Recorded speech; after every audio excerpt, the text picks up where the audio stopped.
Nakapusas na ng pagsasapaki ng isang barangay captain at asawa niyang kagawad ang isang lalaking inaresto dahil sa maingay umanong inuman. Ang nahulikam na insidente, tinutukan ni Mark Salazar.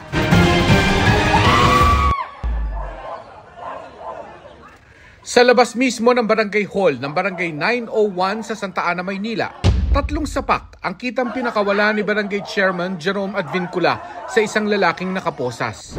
Sinundan pa yan ng 2 sapak mula naman sa asawa ni chairman na si Kagawad Lucille Advincula. Ayon sa Manila Police District, ang video na kuha pasado 1:00 ng hapon nitong Lunes ay bahagi lang ng mas mahabang tagpo habang inaaresto ng kapitan at 4 niyang tanod ang 6 na lalaking inireklamo dahil sa maingay umanong inuman. Nakakulong na ngayon sa MPD Police Station 6 ang 6 na nahaharap sa reklamong paglabag sa ordinansang nagbabawal mag-inom sa pampublikong lugar, bukod pa sa direct assault, disobedience to person and authority at physical injury. Nakausap ko sila bagamat tumangging ipakita ang mga mukha sa kamera habang hindi pa nakakausap ng Public Attorney's Office na tutulong sa kanilang kaso.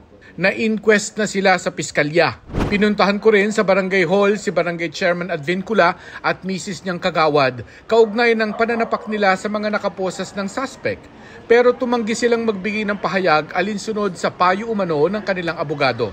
Ang mga nakulong wala raw plano magsampa ng kontrademanda. Para sa GMA Integrated News, Mark Salazar, nakatutok 24 oras.